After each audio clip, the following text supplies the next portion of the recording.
ਇੱਕ ਬਹੁਤ ਹੀ ਇਮਾਨਦਾਰ ਅਤੇ ਸੱਚੀ ਸੁੱਚੀ ਸ਼ਖਸੀਅਤ ਦੇ ਮਾਲਕ ਸ਼੍ਰੀ ਓਮ ਪ੍ਰਕਾਸ਼ ਮਹਾਜਨ ਪਿਛਲੇ ਦਿਨੀ ਆਪਣੇ ਸਵਾਸਾਂ ਦੀ ਪੂੰਜੀ ਨੂੰ ਖਰਚਦੇ ਹੋਏ ਪਰਮਾਤਮਾ ਦੇ ਚਰਨਾਂ ਵਿੱਚ ਜਾ ਬਿਰਾਜੇ। ਉਹਨਾਂ ਦੀ ਯਾਦ ਵਿੱਚ ਇੱਕ ਧਾਰਮਿਕ ਸਮਾਗਮ ਦਾ ਆਯੋਜਨ ਉਹਨਾਂ ਦੇ ਸਮੂਹ ਪਰਿਵਾਰ ਵੱਲੋਂ, ਜਿਨ੍ਹਾਂ ਵਿੱਚ ਸ਼੍ਰੀਮਤੀ ਸੁਦੇਸ਼ ਪ੍ਰਭਾ ਮਹਾਜਨ, ਰੀਟਾ ਗੁਪਤਾ, ਦਵਿੰਦਰ ਗੁਪਤਾ, ਗੀਤਾ ਗੁਪਤਾ, ਅਸ਼ੋਕ ਗੁਪਤਾ, ਅਮਿਤਾ ਭਾਰਦਵਾਜ, ਜਤਿੰਦਰ ਭਾਰਦਵਾਜ, विपन महाजन, पूनम महाजन, सुनील महाजन, संगीता महाजन, दर्पण, शालिनी, निताशा, निशांत, एकता, निशांत, चाणक्य, विदुर, हुनर, बलदेव लुथरा, सुषमा लुथरा, सिद्धार्थ लुथरा, मानसी लुथरा ਅਤੇ ਉਹਨਾਂ ਦੇ ਸਮੂਹ ਪਰਿਵਾਰ ਵੱਲੋਂ ਸ਼੍ਰੀ ਗੀਤਾ ਮੰਦਿਰ ਅਰਬਨ ਸਟੇਟ ਫੇਜ਼ 1 ਜਲੰਧਰ ਵਿਖੇ ਕਰਵਾਇਆ ਗਿਆ, ਜਿਸ ਵਿੱਚ ਸਭ ਤੋਂ ਪਹਿਲਾਂ ਭਜਨ ਗਾਇਕਾ ਵੱਲੋਂ ਆਪਣੇ ਭਜਨਾਂ ਰਾਹੀਂ ਸ਼੍ਰੀ ਓਮ ਪ੍ਰਕਾਸ਼ ਜੀ ਨੂੰ ਸ਼ਰਧਾਂਜਲੀ ਭੇਂਟ ਕੀਤੀ। ਸ਼੍ਰੀ ਓਮ ਪ੍ਰਕਾਸ਼ ਮਹਾਜਨ ਜੀ ਦਾ ਜਨਮ ਪਿਤਾ ਸ਼੍ਰੀ ਈਸ਼ਰਦਾਸ ਮਹਾਜਨ ਜੀ ਦੇ ਘਰ ਮਾਤਾ ਮਾਂ ਆਨੰਦਮਈ ਸਰਸਵਤੀ ਜੀ ਦੀ ਕੁੱਖੋਂ ਰਾਮਗੜ੍ਹ ਸਾਂਬਾ ਜੰਮੂ ਵਿਖੇ 11 ਨਵੰਬਰ 1931 ਨੂੰ ਹੋਇਆ। ਸ਼੍ਰੀ ਓਮ ਪ੍ਰਕਾਸ਼ ਮਹਾਜਨ ਜੀ ਜਦੋਂ ਬਹੁਤ ਛੋਟੀ ਉਮਰ ਦੇ ਹੀ ਸਨ ਤਾਂ ਆਪ ਜੀ ਦੇ ਪਿਤਾ ਜੀ ਦਾ ਦੇਹਾਂਤ ਹੋ ਗਿਆ, ਜਿਸ ਕਰਕੇ ਪਰਿਵਾਰ ਦੇ ਸਾਰੇ ਬੱਚਿਆਂ ਦੀ ਜ਼ਿੰਮੇਵਾਰੀ ਆਪ ਜੀ ਦੀ ਮਾਤਾ ਜੀ ਮਾਂ ਆਨੰਦਮਈ ਸਰਸਵਤੀ ਜੀ ਦੇ ਕੰਧਿਆਂ ਉੱਪਰ ਆਣ ਪਈ। ਉਹਨਾਂ ਨੇ ਆਪਣੀ ਛੋਟੀ ਉਮਰੇ ਹੀ ਬਹੁਤ ਮਿਹਨਤ ਕੀਤੀ ਅਤੇ ਬਹੁਤ ਘਾਲਣਾ ਘਾਲੀ ਅਤੇ ਆਪਣੇ ਬੱਚਿਆਂ ਨੂੰ ਸਟੈਂਡ ਕੀਤਾ। ਜਿਸ ਸਮੇਂ ਮਾਂ ਆਨੰਦਮਈ ਸਰਸਵਤੀ ਜੀ ਦੇ ਪਤੀ ਸ਼੍ਰੀ ਈਸ਼ਰਦਾਸ ਮਹਾਜਨ ਜੀ ਦਾ ਦੇਹਾਂਤ ਹੋ ਗਿਆ ਤਾਂ ਉਦੋਂ ਤੋਂ ਹੀ ਆਪ ਜੀ ਨੇ ਆਪਣਾ ਧਿਆਨ ਪਰਮਾਤਮਾ ਦੀ ਤਰਫ ਲਗਾ ਲਿਆ ਅਤੇ ਜਦੋਂ ਉਹਨਾਂ ਦੇ ਬੱਚੇ ਵੱਡੇ ਹੋਏ ਤਾਂ ਉਹਨਾਂ ਨੇ ਪਰਿਵਾਰ ਦੇ ਮੋਹ ਦਾ ਤਿਆਗ ਕਰਕੇ ਹਰਿਦੁਆਰ ਵਿਖੇ ਆਸ਼ਰਮ ਬਣਾ ਕੇ ਉੱਥੇ ਰਹਿਣਾ ਸ਼ੁਰੂ ਕਰ ਦਿੱਤਾ। ਸ਼੍ਰੀ ਓਮ ਪ੍ਰਕਾਸ਼ ਮਹਾਜਨ ਜੀ ਹੁਣਾਂ ਨੇ ਆਪਣੀ ਪੜ੍ਹਾਈ ਪੂਰੀ ਕਰਨ ਉਪਰੰਤ ਕਿਤਾਬਾਂ ਦੀ ਬਾਈਂਡਿੰਗ ਦਾ ਕੰਮ ਸ਼ੁਰੂ ਕੀਤਾ। ਇਸ ਤੋਂ ਇਲਾਵਾ ਆਪ ਜੀ ਨੇ ਹੋਰ ਵੀ ਛੋਟੇ-ਮੋਟੇ ਕੰਮ ਕੀਤੇ, ਪਰ ਆਪ ਜੀ ਨੇ ਮਿਹਨਤ ਕਰਨੀ ਕਦੇ ਵੀ ਨਾ ਛੱਡੀ। ਉਪਰੰਤ ਆਪ ਜੀ ਨੇ ਆਪਣੇ ਭਰਾਵਾਂ ਨਾਲ ਮਿਲ ਕੇ ਅੰਮ੍ਰਿਤਸਰ ਵਿਖੇ ਪਾਇਓਨੀਅਰ ਪ੍ਰਿੰਟਿੰਗ ਪ੍ਰੈਸ ਦਾ ਕੰਮ ਸ਼ੁਰੂ ਕੀਤਾ। ਉਸ ਤੋਂ ਬਾਅਦ ਆਪ ਜੀ ਜਲੰਧਰ ਵਿਖੇ ਆਣ ਵਸੇ ਤੇ ਇੱਥੇ ਆ ਕੇ ਆਪ ਜੀ ਨੇ ਜੋਬ ਪ੍ਰੈਸ ਬਸਤੀ 9 ਵਿਖੇ ਸ਼ੁਰੂ ਕੀਤੀ। ਸ਼੍ਰੀ ਓਮ ਪ੍ਰਕਾਸ਼ ਮਹਾਜਨ ਜੀ ਹੁਣਾਂ ਨੇ ਆਪਣੇ ਹਰ ਕੰਮ ਨੂੰ ਬਹੁਤ ਹੀ ਮਿਹਨਤ, ਲਗਨ ਅਤੇ ਇਮਾਨਦਾਰੀ ਨਾਲ ਕੀਤਾ ਅਤੇ ਆਪ ਜੀ ਇਸ ਵਿੱਚ ਪੌੜੀ ਦਰ ਪੌੜੀ ਅੱਗੇ ਵਧਦੇ ਚਲੇ ਗਏ। ਉਪਰੰਤ ਆਪ ਜੀ ਨੇ ਆਪਣੇ ਭਰਾਵਾਂ ਵਰਗੇ ਪਾਰਟਨਰ ਸ਼੍ਰੀ ਬਲਦੇਵ ਲੁਥਰਾ ਜੀ ਹੁਣਾਂ ਨਾਲ ਮਿਲ ਕੇ ਕੋਇਲ ਆਫਸੈਟ ਪ੍ਰਿੰਟਿੰਗ ਪ੍ਰੈਸ ਸਨ 1992 ਵਿੱਚ ਲਗਾਈ। ਉਪਰੰਤ ਆਪ ਜੀ ਨੇ ਪੈਕਿੰਗ ਦੇ ਕੰਮ ਵਾਸਤੇ SS ਪੈਕਰਸ ਨਾਮ ਦੀ ਇੱਕ ਹੋਰ ਫਰਮ ਲਗਾਈ। ਸ਼੍ਰੀ ਓਮ ਪ੍ਰਕਾਸ਼ ਮਹਾਜਨ ਜੀ ਨੇ ਪ੍ਰਿੰਟਿੰਗ ਪ੍ਰੈਸ ਦੇ ਲਈ ਪੰਜਾਬ ਵਿੱਚ ਸਭ ਤੋਂ ਪਹਿਲਾਂ ਆਟੋਮੈਟਿਕ ਮਸ਼ੀਨਾਂ ਲੈ ਕੇ ਆਂਦੀਆਂ। ਆਪ ਜੀ ਦਾ ਵਿਆਹ ਸਨ 1950 ਵਿੱਚ ਸੁਦੇਸ਼ ਪ੍ਰਭਾ ਮਹਾਜਨ ਜੀ ਹੁਣਾਂ ਨਾਲ ਹੋਇਆ। ਵਿਆਹ ਉਪਰੰਤ ਆਪ ਜੀ ਨੇ ਆਪਣੀਆਂ ਪਰਿਵਾਰਕ ਜ਼ਿੰਮੇਦਾਰੀਆਂ ਨੂੰ ਬਾਖੂਬੀ ਨਿਭਾਇਆ। ਆਪ ਜੀ ਦੇ ਘਰ ਬੇਟੀਆਂ ਰੀਟਾ, ਅਮਿਤਾ ਅਤੇ ਗੀਤਾ ਅਤੇ ਬੇਟੇ ਵਿਪਨ ਅਤੇ ਸੁਨੀਲ ਨੇ ਜਨਮ ਲਿਆ। ਆਪ ਜੀ ਨੇ ਆਪਣੇ ਬੱਚਿਆਂ ਨੂੰ ਖੂਬ ਚੰਗੇ ਸੰਸਕਾਰ ਦਿੱਤੇ, ਪੜ੍ਹਾਇਆ ਲਿਖਾਇਆ ਅਤੇ ਸਮਾਜ ਦੇ ਚੰਗੇ ਨਾਗਰਿਕ ਬਣਾਇਆ। ਅੱਜ ਆਪ ਜੀ ਦੀਆਂ ਬੇਟੀਆਂ ਆਪੋ ਆਪਣੇ ਸਹੁਰੇ ਘਰੀ ਸੁਖੀ ਵਿਆਹੁਤਾ ਜੀਵਨ ਬਤੀਤ ਕਰ ਰਹੀਆਂ ਹਨ ਅਤੇ ਆਪ ਜੀ ਦੇ ਵੱਡੇ ਬੇਟੇ ਵਿਪਨ ਮਹਾਜਨ ਜੀ ਲੰਡਨ ਵਿਖੇ ਪਰਿਵਾਰ ਸਮੇਤ ਸੈੱਟ ਹਨ ਅਤੇ ਆਪ ਜੀ ਦੇ ਛੋਟੇ ਬੇਟੇ ਸੁਨੀਲ ਮਹਾਜਨ ਜੀ ਨੋਇਡਾ ਵਿਖੇ ਆਪਣਾ ਕਾਰੋਬਾਰ ਕਰ ਰਹੇ ਹਨ। ਆਪ ਜੀ ਦੇ ਦੋਨੋਂ ਬੇਟੇ ਚੰਗੇ ਕਾਰੋਬਾਰੀ ਹਨ ਅਤੇ ਆਪਣੇ ਮਾਤਾ ਜੀ ਅਤੇ ਆਪਣੇ ਪਿਤਾ ਜੀ ਦੇ ਨਕਸ਼ੇ ਕਦਮਾਂ ਤੇ ਚੱਲ ਕੇ ਖੂਬ ਨਾਮਣਾ ਖੱਟ ਰਹੇ ਹਨ। ਸ਼੍ਰੀ ਓਮ ਪ੍ਰਕਾਸ਼ ਮਹਾਜਨ ਜੀ ਨੂੰ ਹੱਥੀਂ ਕਿਰਤ ਕਰਨ ਦਾ ਬਹੁਤ ਸ਼ੌਂਕ ਸੀ। ਇਸ ਤੋਂ ਇਲਾਵਾ ਆਪ ਜੀ ਜਲੰਧਰ ਦੀਆਂ ਅਲੱਗ-ਅਲੱਗ ਧਾਰਮਿਕ ਸੰਸਥਾਵਾਂ ਨਾਲ ਜੁੜੇ ਹੋਏ ਸਨ। ਆਪ ਜੀ all India DAV management committee ਦੇ ਅਧਿਅਕਸ਼ ਦੇ ਅਹੁਦੇ ਤੇ ਵੀ ਰਹੇ। ਇਸ ਤੋਂ ਇਲਾਵਾ ਆਪ ਜੀ ਆਲ ਇੰਡੀਆ ਮਹਾਜਨ ਸਭਾ ਦੇ ਵਾਈਸ ਪ੍ਰੈਜ਼ੀਡੈਂਟ ਦੇ ਅਹੁਦੇ ਤੇ ਵੀ ਰਹੇ। ਸ਼੍ਰੀ ਓਮ ਪ੍ਰਕਾਸ਼ ਮਹਾਜਨ ਜੀ ਗਰੀਬਾਂ ਦੇ ਬਹੁਤ ਵੱਡੇ ਹਮਦਰਦ ਸਨ। ਆਪ ਜੀ ਨੇ ਗਰੀਬ ਵਿਦਿਆਰਥੀਆਂ ਦੀ ਪੜ੍ਹਾਈ ਲਈ ਬਹੁਤ ਪ੍ਰਬੰਧ ਕੀਤੇ ਅਤੇ ਆਪ ਜੀ ਦੁਆਰਾ ਪੜ੍ਹਾਏ ਹੋਏ ਬੱਚੇ ਅੱਜ ਉੱਚ ਅਹੁਦਿਆਂ ਤੇ ਬਿਰਾਜਮਾਨ ਹਨ ਅਤੇ ਇਸ ਦੇਸ਼ ਦੀ ਧਰਤੀ ਦੇ ਨਾਲ-ਨਾਲ ਵਿਦੇਸ਼ਾਂ ਦੀ ਧਰਤੀ ਤੇ ਵੀ ਆਪਣਾ ਨਾਮ ਕਮਾ ਰਹੇ ਹਨ। ਸ਼੍ਰੀ ਓਮ ਪ੍ਰਕਾਸ਼ ਮਹਾਜਨ ਜੀ ਹੁਣਾਂ ਨੇ ਆਪਣੀ ਜ਼ਿੰਦਗੀ ਵਿੱਚ ਅਜਿਹਾ ਨਾਮਣਾ ਖੱਟਿਆ ਅਤੇ ਅਜਿਹੇ ਕਰਮ ਕੀਤੇ ਜਿਨ੍ਹਾਂ ਨੂੰ ਕਦੇ ਵੀ ਭੁਲਾਇਆ ਨਹੀਂ ਜਾ ਸਕਦਾ। ਸ਼੍ਰੀ ਓਮ ਪ੍ਰਕਾਸ਼ ਮਹਾਜਨ ਜੀ ਹੁਣਾਂ ਦੇ ਸ਼ਰਧਾਂਜਲੀ ਸਮਾਗਮ ਦੇ ਮੌਕੇ ਤੇ ਵੱਡੀ ਗਿਣਤੀ ਵਿੱਚ ਸਮਾਜਿਕ, ਰਾਜਨੀਤਿਕ ਅਤੇ ਧਾਰਮਿਕ ਜਥੇਬੰਦੀਆਂ ਦੇ ਆਗੂਆਂ ਤੋਂ ਇਲਾਵਾ ਸ਼੍ਰੀ ਸੁਰਿੰਦਰ ਸੇਠ ਅਤੇ ਪੰਜਾਬ ਕੇਸਰੀ ਗਰੁੱਪ ਤੋਂ ਸ਼੍ਰੀ ਅਵਿਨਾਸ਼ ਚੋਪੜਾ ਜੀ ਨੇ ਪਹੁੰਚ ਕੇ ਪਰਿਵਾਰ ਨਾਲ ਦੁੱਖ ਸਾਂਝਾ ਕੀਤਾ। ओम है जीवन हमारा, ये भूलेंगे जब भी ओम का नाम लेंगे ना, इनकी स्मृति रहेगी। ओम है जीवन हमारा, ओम प्राण आधार है, ओम है जीवन हमारा, ओम प्राण आधार है,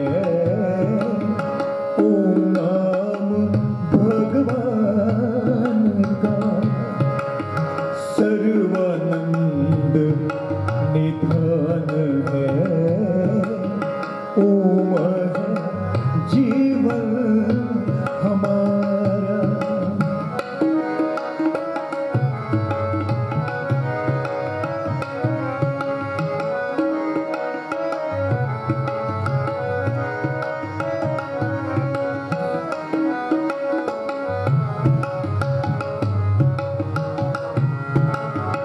ओम ओम जपते रहे,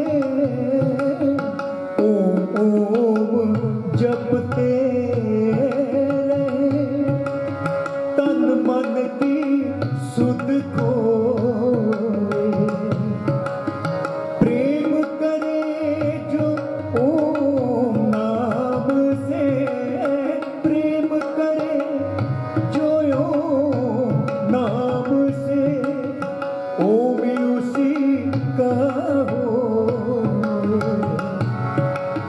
ओम उसी का होए,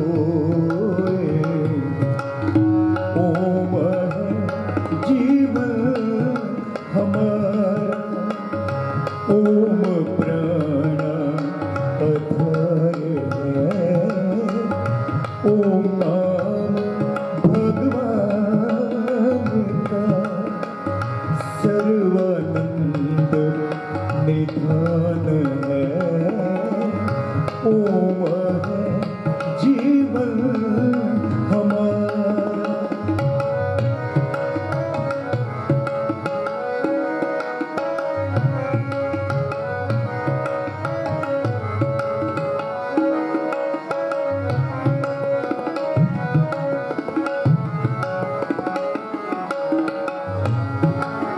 ओम के जप से हमारा ज्ञान बढ़ता जाएगा, ओम के जप से हमारा ज्ञान बढ़ता जाएगा, अंत में ये ओम हमको, अंत ये ओम हमको मुक्ति तक पहुँचाएगा, मुक्ति तक पहुँचाएगा, ओम है जीवन हमारा, ओम प्राण आधार है, ओम नाम भगवान का सर्वानंद निधान है, ओम है जीवन, ओम है जीवन, ओम है जीवन हमारा। पंछी उड़ जाना है, पंछी उड़ जाना है,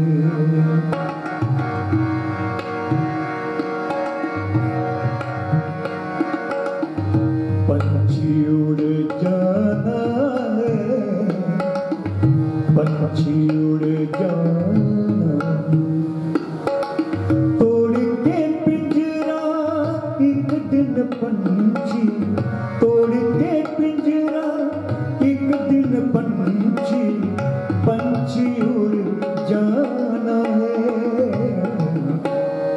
पंछी उड़ जाना है, पंछी उड़ जाना है।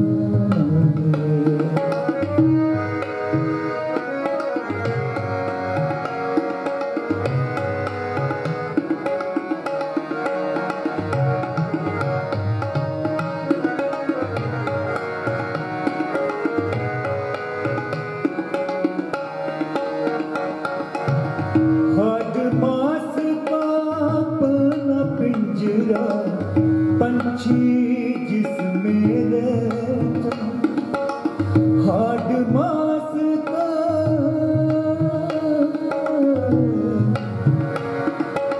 हाड मास का हाड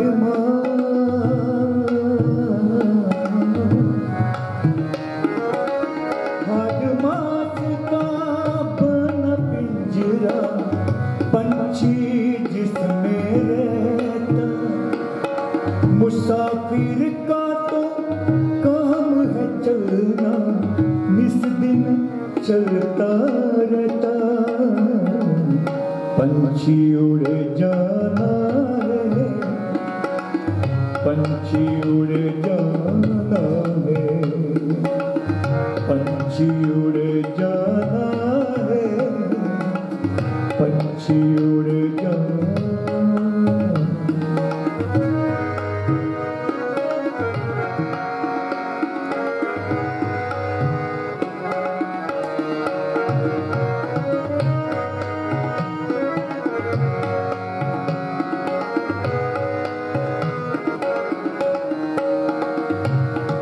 ये दुनिया ये दुनिया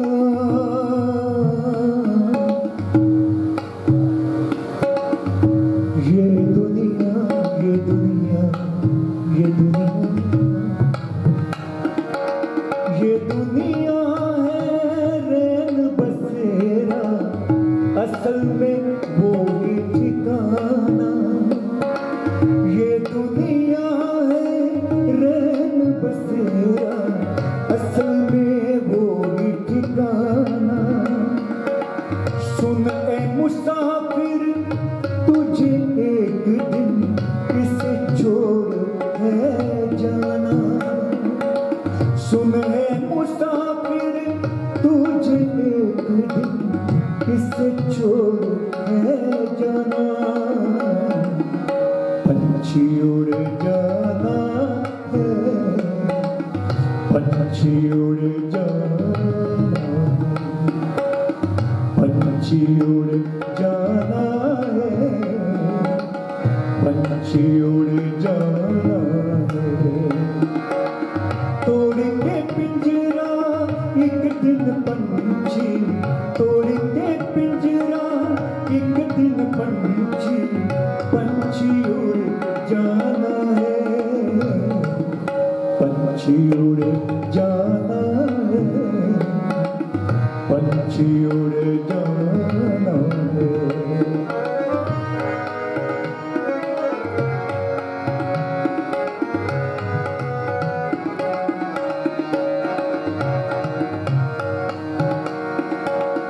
गहरी नदियाँ, गहरी नदियाँ,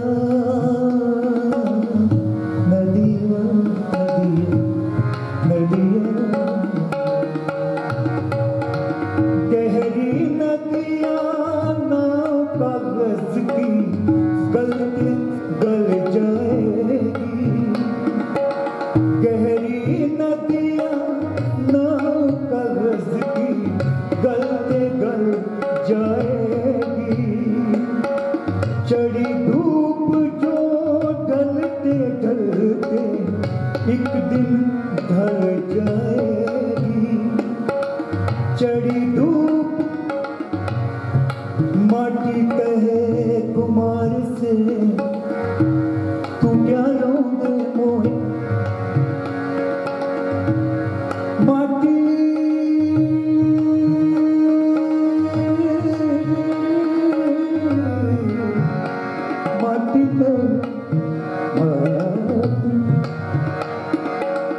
माटी कहे कुम्हार से, तू क्या रोंदे एक दिन ऐसा आएगा मैं रो दूंगी तो गहरी नदियां ना कागज की गलते गल जाएगी चढ़ी धूप जो ढलते ढलते एक दिन ढल जाएगी पंछी उड़ जाना है पंछी उड़ जाना है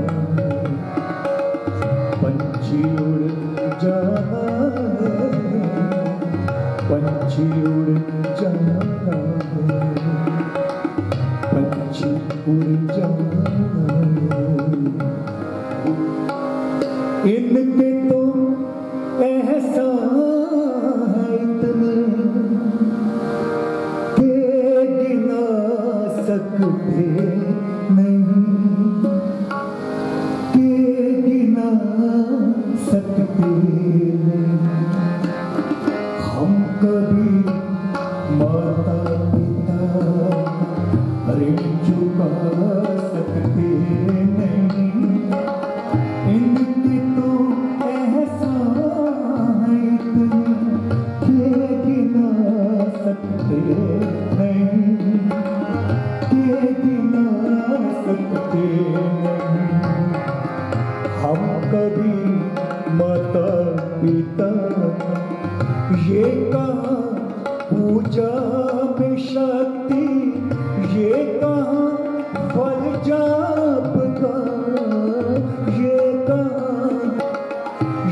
कहाँ पूजा में शक्ति ये कहाँ फल जाप का हो तो हो इनकी कृपा से खातिमा संताप का इनकी सेवा से मिले धन बल बुद्धि लंबी उम्र स्वर्ग से बढ़कर है जग में आसरा माँ बाप का इनकी तुलना में कोई भी वस्तु ला सकते नहीं इनके तो एहसान है इतने के गिना सकते नहीं के गिना सकते माँ बाप को भी देखें तो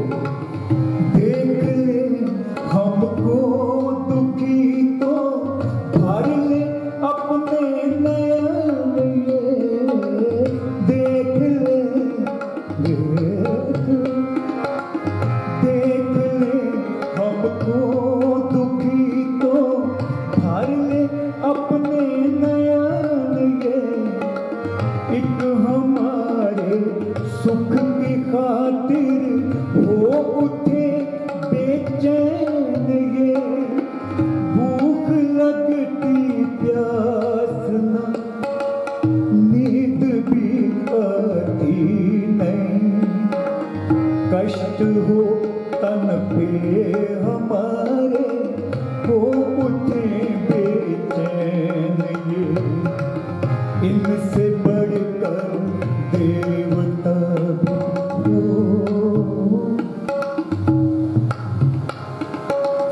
इनसे बढ़कर देवता भी सुख दिला सकते नहीं इनके तो एहसान है इतने के गिना सकते नहीं के गिना सकते नहीं हम कभी माता पिता पढ़ लो चाहे वेद शास्त्र सबका एक ही मर्म है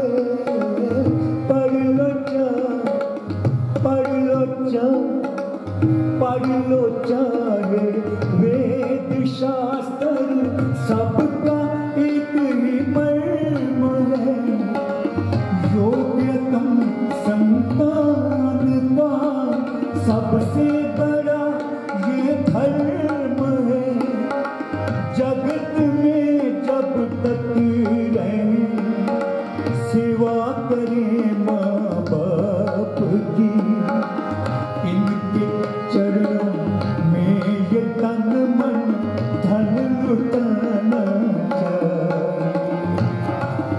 ये पथिक वो सत्य है जिसको भुला सकते नहीं, इनके तो एहसान है इतने के गिना सकते नहीं, के गिना सकते नहीं। हम कभी माता पिता ऋण चुका सकते नहीं, इनके तो एहसान है इतने के गिना सकते नहीं, के गिना सकते नहीं। जाने वो कौन सा देश जहाँ तुम चले गए, चिट्ठी न कोई संदेश, जाने वो कौन सा देश जहाँ तुम चले गए, चिट्ठी न कोई संदेश,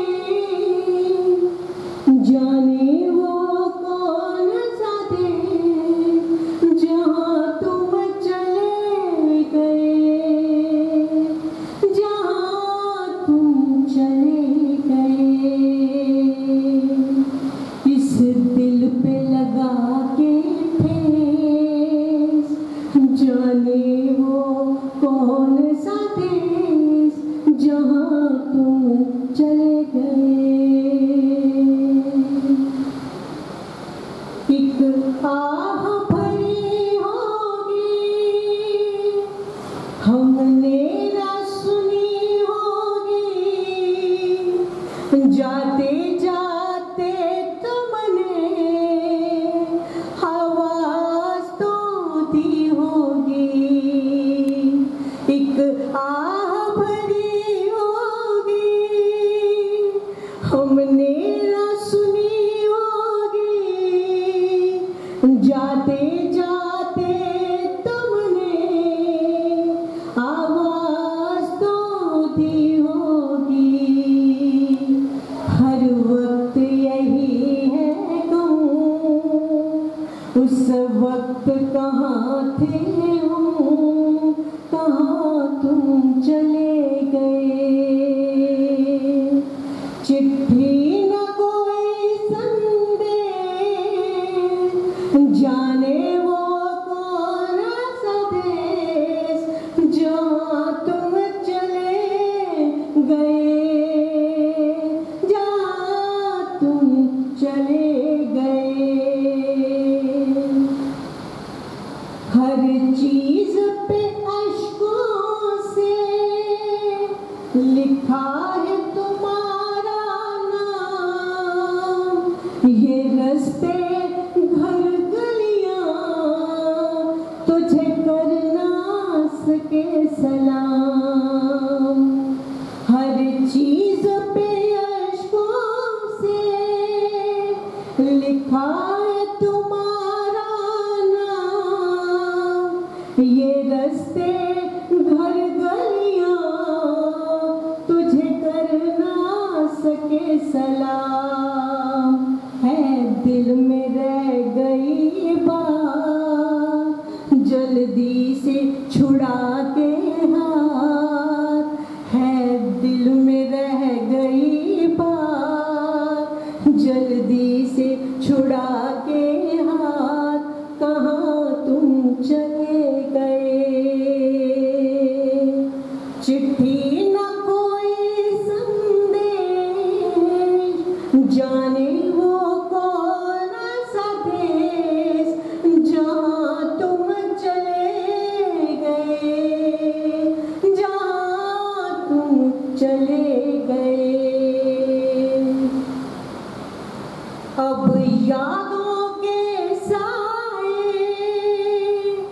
इस दिल में चुभते हैं ना दर्द ठहरता है ना आंसू रुकते हैं।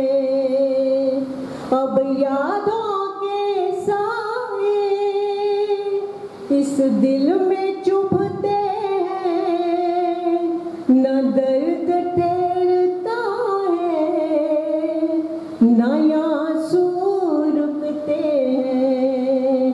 तुम्हें ढूंढ रहा है प्यार हम कैसे करें इकरार। तुम्हें ढूंढ रहा है प्यार हम कैसे करें इकरार के हाँ तुम चले गए। चिट्ठी ना कोई संदेश जाने वो कौन सा देश जहाँ तुम चले गए जहाँ तुम चले गए। इस दिल पे लगा के ठेस जाने वो कौन सा देश जहाँ तुम चले गए जहाँ तुम चले गए कहाँ तुम चले गए। उसका प्रकार है जैसे जैसे समय की कठिनाइयों का एक हमला उसको बढ़ता गया वैसे वैसे उसका प्रकार इस संसार में और जीवन में बढ़ता चला। और आज जब वो उस समष्टि के ओम में समा चुके हैं हम एक खला का एक शून्य का एक अभाव का एक आंसुओं की प्रवाह का ऐसा भाव महसूस कर रहे हैं। इसके बारे में मुझे उनके और अपने संबंध के आधार पर ये कहना पड़ रहा है कि वो शून्य वो कला वो बहुत गहरी आई शायद कभी भर नहीं पाता। लोग अक्सर कहते हैं कि अगर आपको जिंदगी में सबक होना है तो उसके लिए संसाधन होने चाहिए, परिवार आर्थिक तौर पर संपन्न होना चाहिए, शिक्षा का एक बहुत बड़ा सर्टिफिकेट आपके पास होना चाहिए और ऐसे संसाधन हो कि आप दूसरों के ऊपर विजय पाते चले जाएं। ये ऐसी मान्यता है जिसको अपने जीवन के एक एक कदम पर ओम के प्रकाश की छाया में पलटते हुए इस महान व्यक्ति ने बिल्कुल झुठला कर दिया। 1931 रामगढ़ सांभा जम्मू इनमें से कोई भी ऐसा शब्द नहीं है इसलिए लगता हो कि स्मर्थ उन्नति से भरा हुआ और बहुत बड़ा परिवार है। लेकिन एक ऐसा लगता था जैसे एक आशीर्वाद प्राप्त हुई आत्मा में 1931 में उस छोटे से काम में जन्म लिया ताकि परिवार में अभाव था, धन का अभाव था, पर वे निर्धन कभी नहीं था। जैसे उनके जीवन में उसी रामायण में लिखा गया है कि विभीषण जी का निशान आप लोगों को मालूम हो, जब विभीषण राम जी के साथ चल रहा है और सामने से रावण हथियारों के साथ, शौर्य के साथ, पुष्पों के साथ और अपनी युद्ध और लड़कियों के साथ उन पर आक्रमण कर रहा है, तो उस वक्त विभीषण कांपता है और वो भगवान राम से कहता है कि भगवान राम आपके पास तो पाँव में दिक्कत नहीं है, आपके पास अस्त्र नहीं है, आपके पास अस्त्र नहीं है, आपके पास कोई शक्ति नहीं है, आपकी हार निश्चित है जीवन में। उस वक्त विभीषण गीता में भगवान राम एक सूत्र कहते हैं, उनकी बात करूँगा। उन्होंने कहा उनको विभीषण जीवन में सफलता के लिए जो सबसे आवश्यक है वो है शौर्य, धीरज, एक चाहता, सत्यशील, प्रजा। ये वो 4 नियम थे जिनको हमेशा ओम प्रकाश जी ने अपने जीवन में रखा। शौर्य, हर कठिन से कठिन परिस्थिति का उन्होंने ऐसे मुकाबला किया जैसे कि वो परिस्थिति नहीं थी, फूलों की सुगंधित माला उनके गले में पड़ गई। जैसे धीरज, इतनी कठिनाइयाँ आए, इतने बाद शौर्य के साथ उन्होंने मुकाबला किया, लेकिन फिर वो कठिनाइयों का दौर चलता रहा। केवल 6 साल की उम्र थी 1937 का समय, जब उनके पिताजी का देहांत हो गया और परिवार में क्या बचा। 28 वर्ष की उनकी मां, 3 भाई और 2 बहन। एक छोटे से परिवार के ऊपर जब इस प्रकार की बाढ़ बढ़ के आती है तो लोग कहते हैं कि परिवार छिन्न भिन्न हो जाते हैं, जीवन खंडर हो जाते हैं और दुख के दरिया में से उबरना मुश्किल हो जाता है। लेकिन मुश्किल था जीवन को चलाना। अपनी माँ के प्रति उनका आभार उनके जीवन में बहुत दिखता है। और ये घटना कभी कभी वो साझा किया करते थे कि जब और कठिनाई आने आ गई तो उनकी माँ ने उनसे कहा कि ये आटा नहीं है, अगर चाहते हो कि शाम को चूल्हा जले तो 2 रुपए देना। एक अजीब स्थिति, एक अजीब परीक्षा और कठिन परीक्षा। आज आने के हीरे लेकर वो सड़क के किनारे बेचने के लिए बैठे। क्या होता है 6 से 7 वर्ष। उस वक्त एक आदमी वहां बैठा है, उसने से कहा कि तुम छोटे से क्यों बैठे हो? कहते मैंने व्यापार करने के लिए बैठे हूं। क्या व्यापार करोगे? ये हीरे बेचना चाहता है, कितने को लोगे? उन्होंने पूरे विश्वास के साथ कहा 2 रुपए के। चूंकि उन्हें मालूम था कि उन 2 रुपए से शाम का चूल्हा देगा। ये दृढ़ निश्चय था उनका, जिसको लेकर आगे बढ़े और तभी से ऐसा मालूम होने लगा जैसे सोना अब तप रहा है और धीरे धीरे उन्नत बन रहा है। ये पहली परीक्षा में वो उत्तीर्ण हुए। फिर थोड़ा सा जीवन यात्रा में और आगे बढ़ते हैं। फिर वही रामगढ़, फिर वही सांबा, फिर वही जम्मू और 16 साल का ओम प्रकाश, ओम और प्रकाश। उस वक्त उधर से भी लाशों से भरी गाड़ियां आ रही थी, इधर से भी लाशों से भरी गाड़ियां जा रही थी। एक ऐसा विभत्स समय था जिसके सामने खड़ा होना किसी के लिए मुश्किल होता है। लेकिन ओम के प्रकाश से युक्त उस व्यक्ति के मन में एक ही वादा था, एक ही प्रश्न था कि जो चले गए हैं, जो कट गए हैं, जिनका खून बह गया है, उनके बारे में मैं कुछ नहीं कर सकता, लेकिन जिन लोगों में अभी कुछ सांसें बची हैं उनको मैं जीवन दे के छोड़ूंगा। और कितने लोगों को बताया इसकी संख्या शायद कहना मुश्किल है। ये नहीं हुआ कि वो भी तलवार उठाते, ये नहीं हुआ कि वो भी खून बहाते, लेकिन ये हुआ कि उन्होंने कहते हुए उनके उधर मरण लग गए। ये उस तब से उभरता हुआ एक और व्यक्ति उनके सामने आया है, क्योंकि जख्म देना आसान होता है लेकिन कहते खून से और जख्म की पीड़ा के ऊपर प्रेम और स्नेह का हाथ रखना बड़ा मुश्किल होता है। ऐसे जगहों होता है। फिर जब हम बात करते हैं जीवन में कठिनाई बहुत बड़ी शिक्षा नहीं है, केवल नैतिक। लेकिन एक बात उनके मन में ये थी कि सरस्वती की आराधना यूं भी हो सकती है कि आप अपने बहुत ज्ञानवान बने, लेकिन सरस्वती की आराधना यूं भी होती है कि आप ग्रंथों को संभाल के सजा कर रखें और उन्होंने उसी दिशा में कदम उठाते हुए सबसे पहले बुक पढ़ने का काम किया, ताकि वो जितने ग्रंथ हमारे आसपास हैं, वो जितने नए काम हो रहे हैं शिक्षा में, उनको एक ऐसा मार्ग दिया जाए, उनको एक ऐसा संभाल दिया जाए।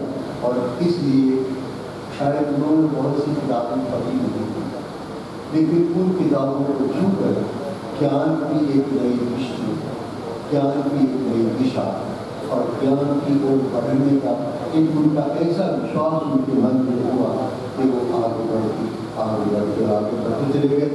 अमृतसर आए, 12 रुपए महीने में दुकान किराए के लिए कटरा शहर से। छोटा सा काम, लेकिन इस तन्मयता के साथ किया, इस सुंदरता के साथ किया कि वो जिंदगी में आगे बढ़ते ही चले गए। वो हमेशा कहते हैं कि 2 आदमियों को मैं बहुत शुक्रगुजार हूँ। एक B.S. बहल साहब का, जो उस समय इंजीनियरिंग कॉलेज के प्रिंसिपल थे, जिन्होंने उसके बाद जीवन को एक और मार्ग दिया, और दूसरा उनकी माँ का, जो हमेशा उनके जीवन में हर कदम पर, हर सीढ़ी पर प्रकाश के लिए जलाती चली गई, और जिस ऊंचाई तक वो पहुँचे वो उस माँ के आशीर्वाद का कारण था, उनका आशीर्वाद था। और तभी तो 1955 में एक छोटी सी मशीन 10 बाय 15 की डॉट से, और उसके बाद थोड़े से समय में, लगभग 30 साल के समय में, उन्होंने 1995 में हिंडनबर्ग की मल्टी कलर प्रिंटिंग प्रेस लाने वाले जर्नलिस्ट ने वो पहले व्यक्ति। ये बात इससे भी साबित होती है कि जब प्रिंटर्स एसोसिएशन ने उनको अपने सीनियर वाइस प्रेसिडेंट के तौर पर दुनिया भर के दौरों को भेजा, तो प्रिंटिंग इंडस्ट्री का इतना ज्ञान वो लेकर आए कि उन्होंने अपने ही घर में नहीं, अपने ही प्रेस में नहीं, अपनी ही कार्यशाला में नहीं, जालंधर, पंजाब और उत्तर भारत के कई जगह पर उन्होंने इस नए ज्ञान के साथ बहुत से लोगों का मार्गदर्शन किया। और आज अगर उत्तर भारत में प्रिंटिंग व्यवस्था का एक बहुत उच्च कोटि का स्थान है, तो उसमें उनका बहुत योगदान है। मैं उनकी कभी कभी तस्वीरें देखा करता था, 100 से ज़्यादा संस्थाओं ने उनको सम्मानित किया है। इतने ही चमकते हुए तमगे, गोल्ड मेडल्स, कप्स और ट्रॉफीज उनके घर को सुशोभित करती हैं, लेकिन वो हर सुशोभित करने वाली ट्रॉफी उन लोगों का धन्यवाद स्वीकार करने का एक तरीका है जिनके जीवन में उन्नति पहुँचती है। और उन्नति के लिए दूसरी बात साधारण लगेगी शायद लोगों को, माँ उनकी बहुत अनुशासित थी, और वो हर रोज अपनी कार्यशाला में, अपनी फैक्ट्री में, प्रिंटिंग प्रेस में 8:15 बजे पहुँचा, और लोगों के आने से पहले वो वहाँ होते थे, ताकि उनके अनुशासन का उदाहरण दूसरों के लिए भी उदाहरण बने। किसी ने उनसे पूछा, मैंने एक बार समझने लगा, ये आपने अपनी जो नई प्रेस लगाई उसका नाम कोयल क्यों रखा? अब ये प्रश्न आना चाहिए, कोयल प्रेस का नाम रखा। उन्होंने बहुत सुंदर जवाब दिया मुझे, कहने लगे कि काला शब्द चाहे छायांकित किया जाए या छापा जाए, लेकिन अगर वो काला शब्द इतने सुंदर ढंग से छापा गया है कि उसमें इंद्रधनुषी आभा आती है, तो फिर प्रिंटर का कला उसमें है। इसलिए मैंने अपने छापे करने वाला कोयल कर सकता है। कोयल है तो काली, लेकिन जब उसकी आवाज़ निकलती है तो मधुर संगीत के स्वर उतरते हैं, जिसका कभी कोई स्थान नहीं है। देश विदेश में चीन, जर्मनी, यूरोप, बहुत से देश यहाँ मिले, और फिर यही तक उनकी समाज के प्रति जो अपना विश्वास था, सेवा की भावना समाप्त नहीं हुई। हरिद्वार में हर की पौड़ी पर महात्मा भवन इस बात का साक्षी है कि उनकी पत्नी श्रीमती सुरेश प्रभा महाजन जी ने, और उन्होंने जब दामन फैला के उस महाजन भवन के लिए पैसों की मांग की, तो उनकी छोटी भर्ती चली गई, और आज भी हर की पौड़ी पर वो सुंदर याद उनके द्वारा निर्मित की गई है, जो गंगा माँ को तो उनकी श्रद्धांजलि और उनकी पूजांजलि है, तो सभी आदमियों के लिए भी सुविधा का साधन है। इसलिए और वो हमेशा कहा जाते स्वदेशी को साथ करते हैं, हमेशा मानते थे देवता और गाय, और उनका ये कहना था कि अगर हम दुर्गा, सरस्वती और लक्ष्मी से सब कुछ प्राप्त करते हैं, तो गाय की सेवा हमारे का समान हमारे मन में होना चाहिए। ये उनकी भावना थी। वो कहते थे कि अब ये सब की गायत्री है, तो ये भी हमारी गायत्री है। ये भी मैनेजिंग कमेटी के बहुत बेहतर सदस्य रहे, लेकिन उसमें भी उनका योगदान यूँ था कि आज माइक्रोसॉफ्ट में, प्राइस वाटर हाउस में, बहुत सी बड़ी बड़ी कंपनियों में उनके सहयोग से पढ़ाए गए छात्र दुनिया की सबसे बड़ी कंपनियों में आज CEO लगे हुए हैं, और खामोशी से आज भी वो लोग अपनी अगली स्टोरी में होंगे। महाजन साहब को अपने श्रद्धांजलि के फूल अर्पित करेंगे। मैं ये समझता हूँ कि इस तरह के व्यक्ति का चला जाना परिवार के लिए तो बहुत बड़ा दुख और शून्य है, हम सबके लिए भी है, क्योंकि हमें वो हंसता हुआ मित्र नहीं मिलेगा, वो हमें हमेशा शांत मित्र नहीं मिलेगा, हमेशा प्रोत्साहित करने वाला मित्र नहीं मिलेगा, हमेशा कठिनाई में भी मुस्कुराता हुआ मित्र नहीं मिलेगा। इतना ही कह देता हूँ परिवार के लिए। वैसे उन्होंने अपने जीवन के कोई काम अधूरे छोड़े नहीं हो, लेकिन जिन पद चिन्हों के निशान जो बना के गए हैं, आप सबसे अनुरोध है, मेरी प्रार्थना है कि उन पद चिन्हों पर अपनी ओर से श्रम, प्रेम और स्वीकृति के फूल चढ़ाते रहिएगा। यही सबसे सुंदर श्रद्धांजलि होगी। आंसू सूख जाते हैं, लेकिन जब उनके लिए हुए तत्वों को आप पूरा करते हैं तब सही श्रद्धांजलि होती है। नमस्कार। मैं अपने प्यारे दादी के बारे में क्या कह सकता हूँ। हमारे घर में सभी उन्हें डैडी करके बुलाते थे। ये कहना कि मैं उनके पोते पोतियों में से एक होने के लिए भाग्यशाली हूँ, एक अल्पमत है। ये आशीर्वाद है कि मैं वास्तव में आभारी हूँ और जीवन भर रहूँगा। आज मैं उनके बारे में जो कुछ कहना चाहता हूँ उसे शब्दों में बयान करना एक चुनौती है। उन्होंने मुझे जीवन के बारे में बहुत कुछ सिखाया है।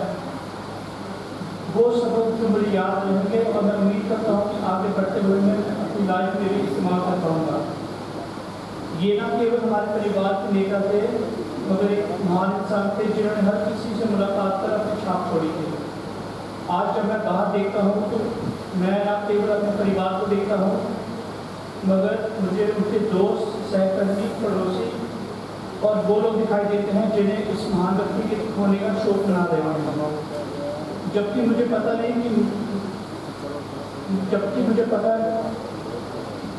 नहीं पता कि मेरा भविष्य, हमारे परिवार का भविष्य दादाजी के बिना कैसा दिखता है। मुझे पता है कि मैं एक बेहतर इंसान हूँ क्योंकि मुझे उनसे प्यार और शिक्षा मिली है। मैं केवल ये आशा करता हूँ कि मैं उस प्रेम, शक्ति, चरित्र और अखंडता के उदाहरण पर खड़ा उतरूँ जो उन्होंने हम सबके लिए निर्धारित किया है। किसी दिन मुझे सबसे अच्छी तारीफ सुनने की उम्मीद है कि आपके दादाजी का घर होगा। मैं AOI और श्रीमान अस्पताल के डॉक्टर बानी और उनकी टीम को विशेष धन्यवाद देना चाहता हूँ। उसके अलावा मैं डॉक्टर DP शर्मा का भी आभार व्यक्त करना चाहता हूँ।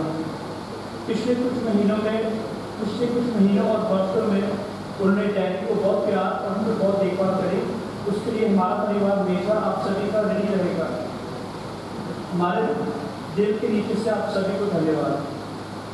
मेरे प्यारे पिता विपिन महाजन जो इस समय लंदन में इलाज करा रहे हैं, जिसकी कारण वो भारत नहीं आ सकते और पिताजी का संस्कार में भाग भी नहीं ले पाए। उनकी तरफ से और मेरी माता पूनम महाजन और बहन एकता भी यहाँ होने के लिए आप सभी को हार्दिक आभार व्यक्त करना चाहते हैं। अब मैं अपने छोटे भाई विद्युत को मंच पर आने दूंगा और डैडी की कुछ और अद्भुत बातें याद साझा करूँगा।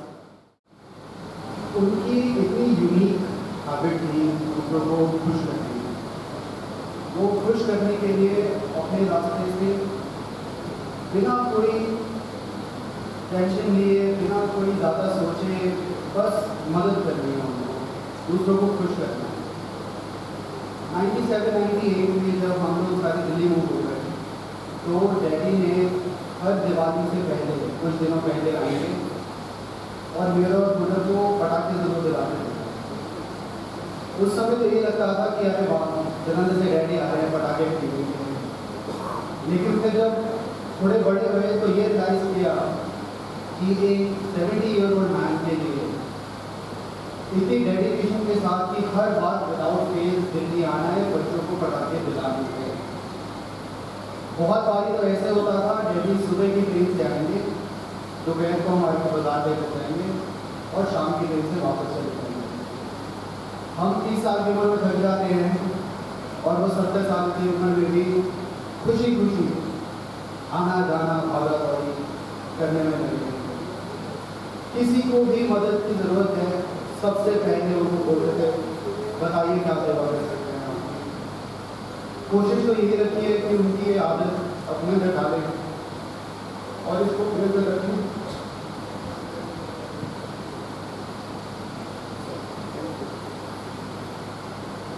बट हमारे को भी पता है कि इतना प्यारा सामान उनको मिला है, हमारे वो क्षमता नहीं है कि हम उससे कम्पीट कर सकें। पर ये ज़रूर घर से कहेंगे कि श्री ओम प्रकाश महाजन हमारे दादाजी हैं, बहुत अच्छी सीख दी है हमारे को। एक और छोटी सी चीज़, जब से वो संभाला है दादाजी को एक ही रूप में देखा है, जैसे वीडियोस में आपने देखा है। उम्र बढ़ती भी गई वो वैसे ही दिखते गए। तो मेरे लिए तो ऐसा लगता है कि वो इमॉर्टल है, जैसा उनको जब से बचपन में देखा है 2 दिन पहले तक वैसे ही दिखते। लेकिन अब ये रियलाइज होता है कि चलो फिजिकल इमोर्टैलिटी तो नहीं है, लेकिन उनकी इमोशंस, उनके जो सीख, उनका जो इम्पैक्ट हमारे ऊपर है वो ज़रूर इमॉर्टल है, जिंदगी पर याद रहेगा, अपने आप से याद रहेगा। एक चीज़ जिसके बारे में मैं आप सब मेरे साथ सहमत रहेंगे वो है कि अगर हम में से कोई भी अपने डैडी की तारीफ करे तो उतनी ही कम है। हम लफ्ज़ों में बयान नहीं कर सकते कि डैडी किस प्रकार के इंसान थे। हमारे डैडी ने ज़िंदगी भर बस एक ही चीज़ को सबसे ज़्यादा महत्वपूर्ण दिया है, वो है कि बेटा जो चीज़ करना उससे हमेशा सिर्फ और सिर्फ पूरी सच्चाई अपने मन और अपने लगन से करना।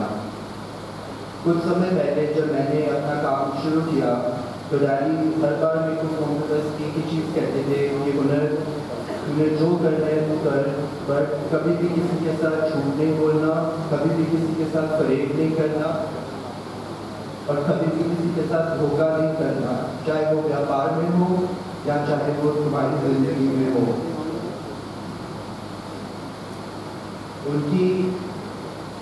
उनकी अनेक चीज़ों में से एक यही चीज़ ऐसी है जो मेरे शरीर के हर एक रूह में हमेशा समाएगी और हमेशा वही रहेगी, क्योंकि मैं यहाँ मौजूद हर एक व्यक्ति की आंखों में उनके लिए वही इज्जत और ईमान देख सकता हूँ।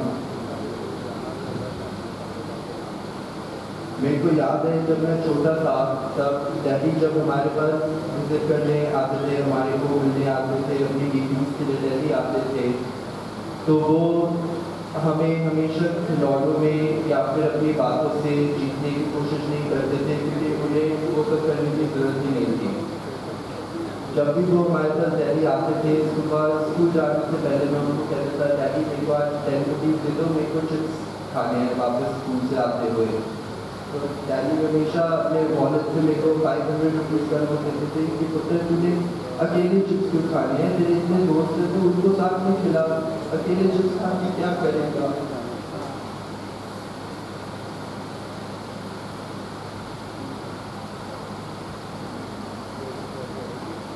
डैडी एक ऐसे व्यक्ति हैं जिन्होंने अपनी ज़िंदगी में सबसे ज़्यादा ध्यान सिर्फ और सिर्फ अपने रिश्ते बनाने को ही दिया है, चाहे वो उनके परिवार से हो या वो उनके दोस्तों से हो या वो उनके प्यारे परिवार से हो। उन्होंने हमेशा सिर्फ और सिर्फ एक ही चीज़ पे हम सबको स्ट्रेस देने को कहा कि बेटा दौलत और शौहरत एक ऐसी चीज़ है जो आज हो सकता है तुम्हारे पास हो, मगर कल हो सकता है तो तुम्हारे पास ना हो, मगर इज्जत तुम्हारी एक ऐसी चीज़ है जो तुम्हारे साथ हमेशा रहेगी, इवन तुम्हारे मरते दम तक।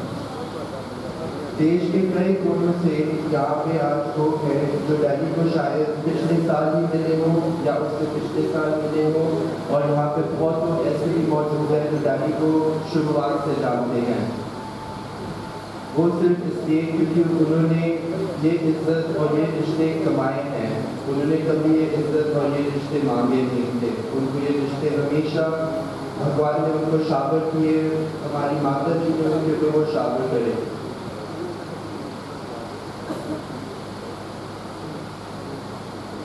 डैडी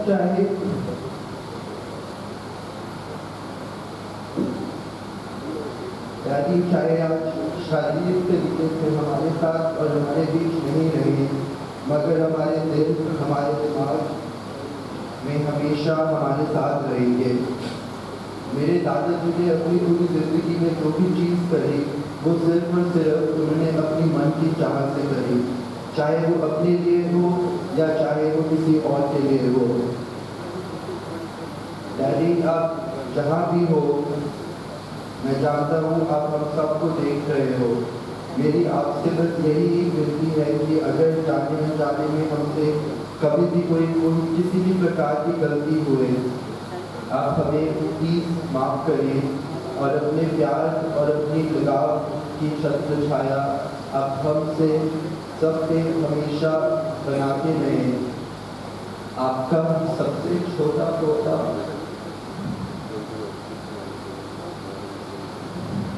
बाकी हैदर वाला मेरे बड़े भाई, मेरे पिता साहब, मेरे अच्छे दोस्त, और हर समय हर मीटिंग में हम इकट्ठे जाते हैं। जब कभी मैंने अकेले एंटर करना तो सभी प्रिंसिपल ने बोला सर हमारे साथ कहाँ है, आपकी जोड़ी आज अकेले आई है। मैं कहा नहीं, पीछे वो भी आ रहे हैं। कई बार अकेला भी वो होता था। तो कुछ बातें जिंदगी में झाग छोड़ जाती हैं। जब से मैं महाराज साहब से मिला, इनसे बहुत कुछ सीखा। एक तो कोई भी नेक काम हो उसमें इनकी होती पहले होती। डीएवी की यूनिवर्सिटी बननी थी, हम इसके मुहूर्त पे गए, भूमि पूजन था। तो जो यहाँ पे हमारे डीएवी के लोग जाते हैं, पहला चेक इन्होंने दिया दान के लिए। और हर समय मुझे कहते रहते थे भाई साहब इस बिटिया का स्कॉलरशिप लगवाना है, इसकी फीस माफ़ करानी है, भाई साहब इसकी एडमिशन करानी है, इसकी माँ है मेरे पास वहाँ पे लेबर का काम करती है, इनकी बच्चों को आगे लेके जाना है, कुछ बनाना है। तो जिस इंसान में इतनी अच्छी सोच हो, मेरा ख्याल है ऐसी शख्सियत बहुत कम मिलती है आजकल के इस युग में। हर कोई आपको स्वार्थी मिलेगा, हर समय अपना सोचता है, हर समय अपना करना। और समाज में अभी मेरे घर 2 महीने पहले 3 महीने पहले जब वो ज़्यादा बीमार नहीं थे, गरीब आनी शुरू हुई थी, तो मीटिंग थी तो आगे साथ में ड्राइवर था, तो पकड़ के लेके आया, अंदर बिठाया, आगे लेके गए, फिर वहाँ पे बातें करते रहे।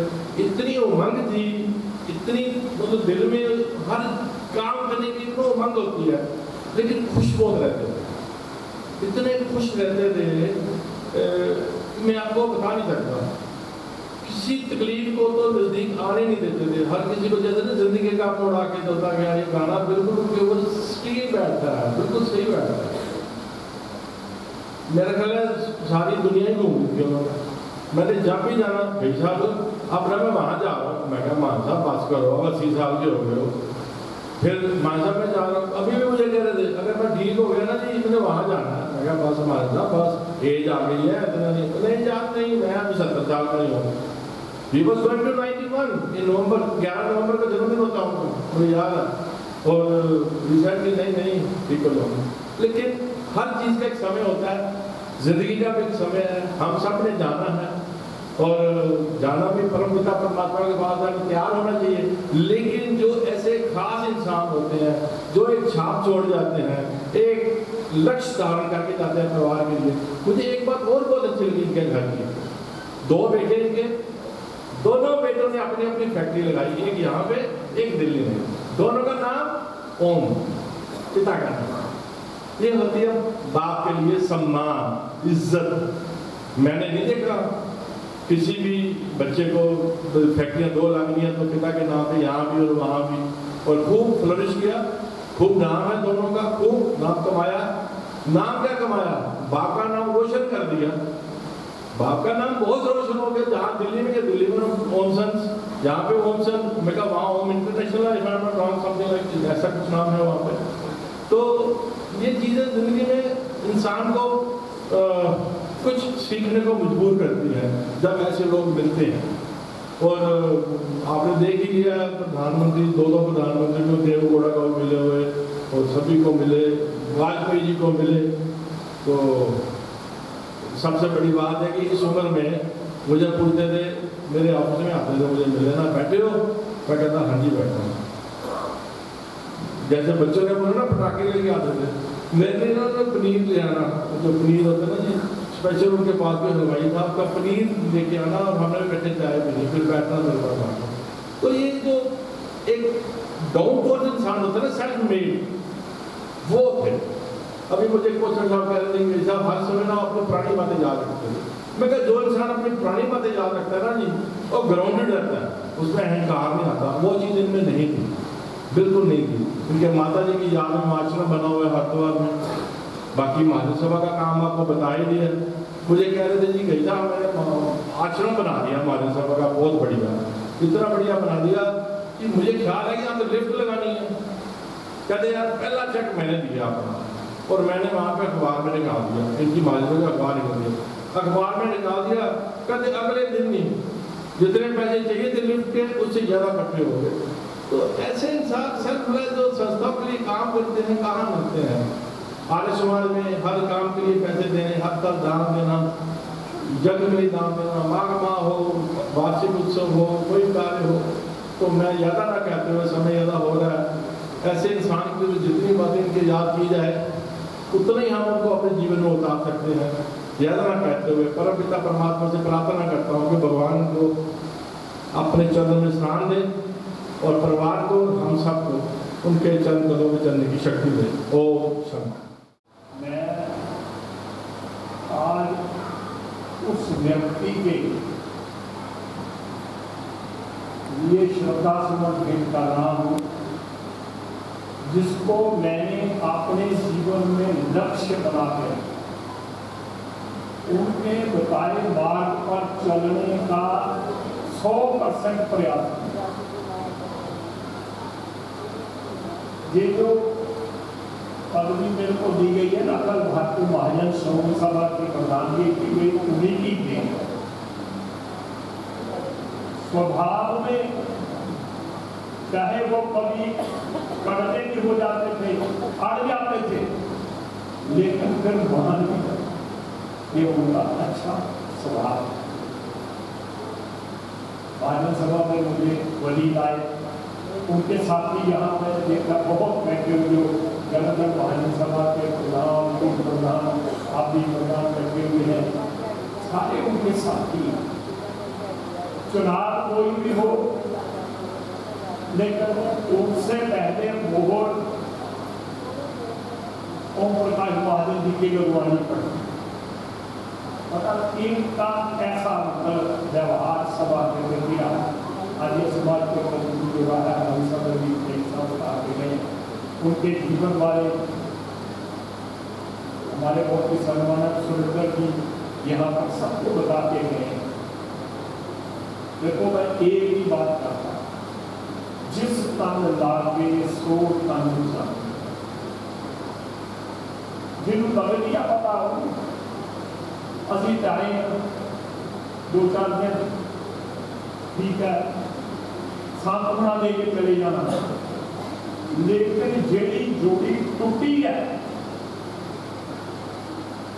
सारा जीवन दो लोगों ने एक होके कटिया और वो जीवन की दौड़ देते साथी छड़ जाता है, दूजे फेर पता।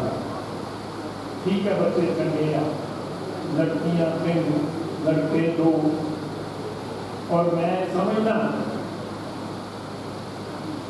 कि जीवन के विच मां प्यो की सेवा करने का अधिकार भगवान वालों दिता है।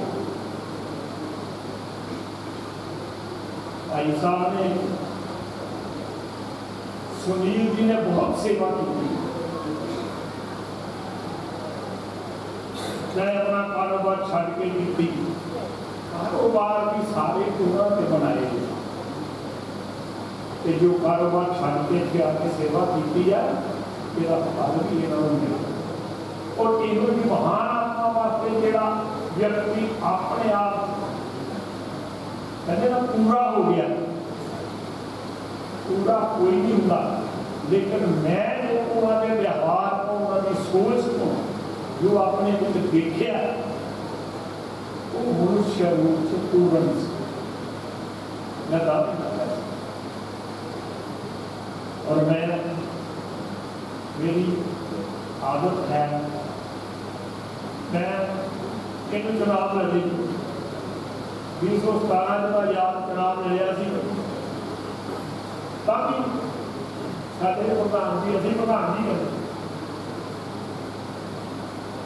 मेरी मदद करने वास्ते गए फिर 19 बाई इलेक्शन आ गया तब लड़िया तब भी गए 22 फिर लड़िया तब भी गए मतलब शरीरक तौर पर भावे वो कमजोर हो गए लेकिन मन तौर पर दिमागी तौर पर कोई गल्ला आ नहीं सकता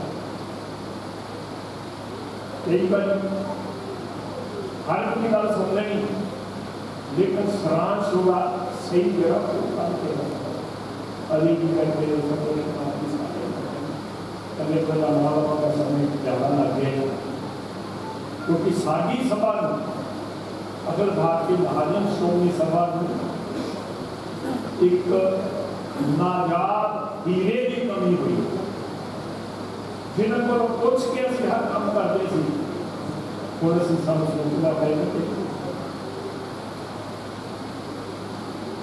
इस दुख की कड़ी साड़ी सभा में लोग कानपुर को अमृतसर को बटाले को लुधियाने को सारे आए थे वो सारे अपनी भावनावां लैके आए श्रद्धा सुमन भेंट करना है लेकिन समय भी घट करके उन्होंने समय नहीं दिता जा सकता मैं अंत में कहते सामूहिक प्रार्थना जी होती है वो बहुत बल होंगे बहुत ताकत होती है अभी एक बंदे नाम बोलांगे ना एक है तो सिर्फ सारे जने एक एक बारी अपने परम पिता परमात्मा की प्रार्थना करांगा जिस जी आत्मा सानू अपना आशीर्वाद को वांझा कर गई है उस आत्मा के प्रति असी अपने अपने गुरु को अपने अपने इष्ट को अपना परमात्मा को श्रद्धा के सुमन असी अपने मन च देने हैं